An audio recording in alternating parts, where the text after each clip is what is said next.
Olá, tudo bem? Vamos para mais um estudo? Hoje nós veremos o capítulo 14 de Apocalipse. Nas cenas da revelação, João contempla agora uma mudança brusca da figura de um dragão furioso perseguindo os servos de Deus, agora é substituída por uma visão de pureza, de calma. Agora, nesse capítulo 14, nós vemos aqueles que foram perseguidos e as características desses verdadeiros adoradores de Deus. João viu que antes da volta de Jesus, o mundo terá ouvido, afinal, a advertência e o apelo de Deus. Jesus não voltará antes que esse apelo seja feito ao mundo inteiro, antes que todos conheçam a verdade. João observou que o evangelho estava sendo levado a toda nação, tribo, língua e povo. Vamos lá, verso 1 diz o seguinte: Olhei e eis o Cordeiro em pé sobre o monte Sião, e com ele 144.000, tendo na fronte escrito o seu nome e o nome de seu pai. Agora nós não estamos mais vendo aí os poderes opressores aqui na terra, mas um grupo vitorioso na companhia do Cordeiro, que é Jesus, sobre o Monte Sião. E em suas testas eles não têm o sinal da besta, mas o nome de seu pai. O texto também fala sobre os 144.000. Aquele mesmo grupo especial que nós vimos no capítulo 7. E na abertura desta profecia, esse grupo ainda estava aqui na terra, se vocês bem recordam, cercado por inimigos, mas pronto para ser selados com o selo do Deus vivo. E agora eles estão reunidos de todas as nações, e eles têm o nome do Pai escrito em suas frontes. E o texto também fala sobre o Monte Sião. Esse Monte Sião se refere ao trono peculiar de Deus, como nós podemos ver em Salmos, no capítulo 133, verso 3, no capítulo 9, verso 1, no capítulo 78, verso 68 e também no capítulo 14, verso 7. Os versos 2 e 3 dizem o seguinte: Ouvi uma voz do céu, como voz de muitas águas, como voz de grande trovão. Também a voz que ouvi era como de arpistas, quando tangem a sua harpa. Entoavam um novo cântico diante do trono, diante dos 4 seres viventes e dos anciãos. E ninguém pôde aprender o cântico, senão os 144.000 que foram comprados da terra.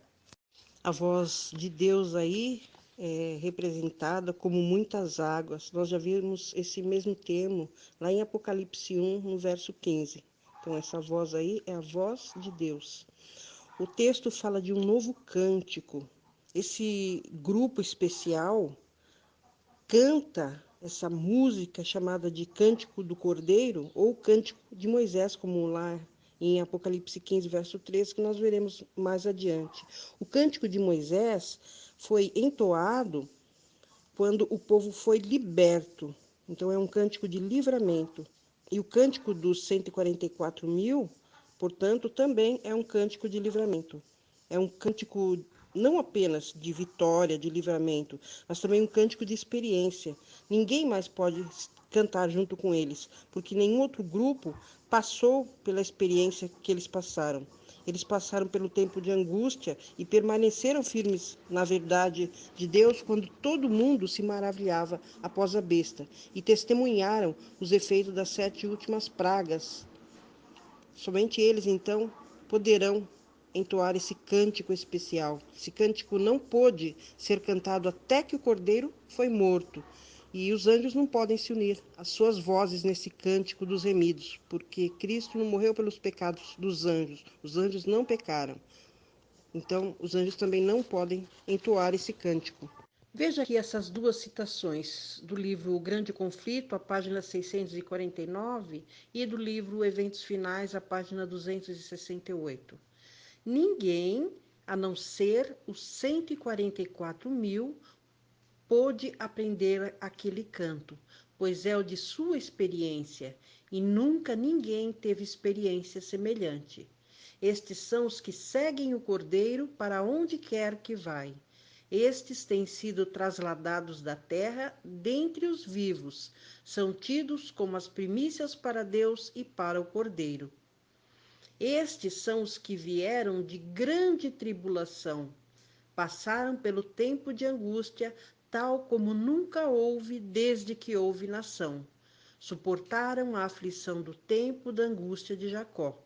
Permaneceram sem intercessor durante o derramamento final dos juízos de Deus. Sobre o termo quatro seres viventes, nós já vimos também o que representa, mas vamos relembrar. Esses quatro seres viventes representam os quatro aspectos de Jesus como apresentados nos quatro evangelhos, em Mateus, Marcos, Lucas e João. Em Mateus, ele é apresentado como o leão, o rei dos reis. Em Marcos, ele é apresentado como boi, que veio para servir. Em Lucas, ele é apresentado como filho do homem. Apesar de ser Deus, ele veio aqui e nasceu em forma humana para nos redimir. E João apresenta Jesus como uma águia, pela grandeza de Jesus. Ele é apresentado por João como um Deus mesmo. No verso 4, nós lemos: São estes os que não se macularam com mulheres, porque são castos. São eles os seguidores do Cordeiro por onde quer que vá. São os que foram redimidos dentre os homens, primícias para Deus e para o Cordeiro. O texto aí diz que esse povo especial não se maculou com mulheres. Mulher, em profecia, como nós já vimos, significa igreja. O Apocalipse fala de duas igrejas, a igreja verdadeira e a igreja apóstata. No caso aí, essa igreja aí é a apóstata, que é sobre os reis da terra. Essa mulher apóstata, promíscua, de quem eles se afastaram, são descritas também lá em Apocalipse 17, verso 18, que diz: A mulher que viste é a grande cidade que domina sobre os reis da terra. A grande cidade que reinou sobre os reis da terra no tempo de João foi Roma. Essa cidade deu o seu nome para a igreja também, que é representada pela mulher. E essa igreja trocou os ensinamentos e os mandamentos de Deus por doutrinas e mandamentos de homens. João está falando de uma fornicação, de um adultério espiritual. É uma figura de linguagem, é claro, que é muito comum na Bíblia. Os 144.000 não se contaminaram com essa mulher, com essa igreja apóstata. Eles possuem uma fé pura, não maculada, não manchada com falsos ensinos. E a fé de Jesus. Os 144.000 se entregaram a Jesus, assim como uma virgem se entrega para o seu marido, como podemos ver em 2 Coríntios, no capítulo 11, verso 2. Esses 144.000 renunciaram à infidelidade a Deus e à verdade divina. Infidelidade que o Antigo Testamento tantas vezes menciona como fornicação ou adultério espiritual. O texto também diz que são castos, eles são puros, são virgens. A igreja que estará esperando pelo retorno de Jesus é descrita como 10 virgens, lá na parábola de Mateus 25, do versículo 1 até o 13. São virgens porque têm fé pura, não misturaram a sua fé com erros que a igreja promíscua ensina. Eles guardam os mandamentos de Deus e possuem a fé de Jesus, como no capítulo 14, verso 12. As lâmpadas que estão nas mãos das virgens, que estão ali aguardando o noivo da parábola de Mateus, são símbolos da palavra de Deus, que Davi declarou ser lâmpada para os seus pés, lá em Salmo 119, verso 105. Então não basta possuir essa lâmpada, ou seja, a palavra de Deus, é preciso ter também um óleo, uma experiência profunda cristã que vem por meio da presença do Espírito Santo de Deus. Diz que eles são seguidores do Cordeiro. Não há nada na vida do Redentor que eles não tenham tomado parte, seja no céu ou seja na terra. Eles o seguem em sua humilhação, seus labores, seus sofrimentos, sua morte, ressurreição e também ascensão. Eles o seguem na prosperidade e na adversidade, na alegria e na tristeza, na perseguição e no triunfo.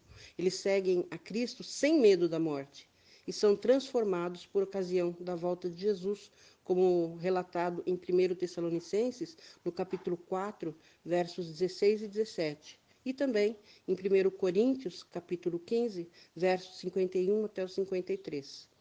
Esses 144.000 viveram os momentos mais trágicos da história dessa terra e saíram vitoriosos. E qual foi o segredo da vitória quando tudo estava contra eles? A resposta nós vamos ver mais à frente nas 3 mensagens angélicas. A mais alta honra que Deus pode conceder está reservada para esse grupo. Acompanhando seu amado comandante Jesus, através de todo o universo, eles se tornam um especial troféu da graça de Deus. O texto também fala redimidos dentre os homens. Eles foram cativos de outros homens uma vez, mas Deus, em sua misericórdia, os libertou. E eles são chamados de primícias.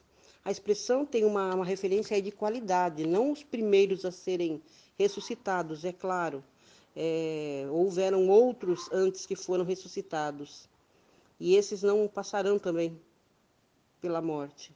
De todos os redimidos da terra, estes são os primeiros em qualidade, foram comprados dentre os homens, separados de hábitos pecaminosos e da conversação mundana, como em 1 Coríntios 6, 20 está relatado. Eles não foram seduzidos pelos enganos do diabo, como em 2 Tessalonicenses, capítulo 2, versos 9 a 11. Os que estiverem vivos para testemunhar sua segunda vinda terão progredido até a perfeição pela graça e pelo poder da presença do Espírito Santo. Isto também é manifestação do poder criador. No verso 5 nós lemos: E na sua boca não se achou engano, porque são irrepreensíveis. Aqui há uma descrição que Deus faz desse remanescente vitorioso que aguarda a volta de Jesus. Sofonias, descrevendo a igreja remanescente, diz que ela não comete iniquidade, nem profere mentiras. Na sua boca não se acha língua enganosa. Isso está lá em Sofonias, no capítulo 3, verso 13. No verso 6, lemos: E vi outro anjo voando pelo meio do céu, e tinha o evangelho eterno para proclamar aos que habitam sobre a terra, e a toda nação, e tribo, e língua, e povo. Anjo, como nós já vimos anteriormente, em profecia é símbolo de mensagem ou de mensageiro, que pode ser celestial ou humano. Esse evangelho eterno mencionado aí no texto nunca muda. Veja que ele é eterno. Existe apenas um evangelho, como podemos ver em Romanos 1, 16 e 17, também em Gálatas 1, verso 8. Ele foi anunciado primeiro lá no Éden, em Gênesis 3,15. Depois para os filhos de Israel e é proclamado hoje a cada geração. O Evangelho eterno vai ao encontro da necessidade de cada um, de cada crise na história desse mundo. Os homens do passado olhavam para um redentor que viria. Do mesmo modo que nós vivemos do outro lado da cruz e olhamos para um redentor que já veio. Mas os homens de todas as eras são salvos do pecado pela mesma graça e pelo mesmo Salvador. Nessa última geração, a grande fase especial do Evangelho é proclamar a volta de Jesus, que está bem próxima, e preparar um povo para encontrá-lo. Esse evangelho vem com uma advertência especial a todos que habitam ou vivem na terra, que se sentem tranquilos e estabelecidos. O texto diz: cada nação, tribo, língua e povo. Essa mensagem é de âmbito mundial, é para todo o mundo. Não é alguma mensagem nova, mas é a mesma mensagem do passado, o evangelho eterno. Um movimento invencível e mundial que começou pequenininho e envolveu toda a Terra. Um movimento organizado para a obra final de Deus pela humanidade caída. Nos versos que veremos a seguir, veremos 3 grandes mensagens de Deus para a humanidade nestes últimos dias. Veja o que diz o verso 7. Dizendo com vós: temei a Deus e dai-lhe glória, porque é chegada a hora do seu juízo, e adorai aquele que fez o céu, e a terra, e o mar, e as fontes das águas. Esses anjos devem alistar pessoas para Deus. Nem todos no mundo fizeram a decisão certa, definitiva de pertencer a Deus ou a Satanás de modo completo. Na hora do juízo de Deus, milhões ouvem as mensagens e uma grande multidão se arregimenta ao chamado então de salvação e se une às fileiras de Deus. O texto diz: temei a Deus, ou seja, não temam aos homens, mas a Deus. E o que significa temer a Deus? Eclesiastes 12:13 diz: de tudo que se tem ouvido, a suma é: teme a Deus e guarda os seus mandamentos, porque isto é o dever de todo homem. Temer a Deus é dar glória a Deus. Não deem glória a si mesmos ou a outros homens, mas deem glória a Deus.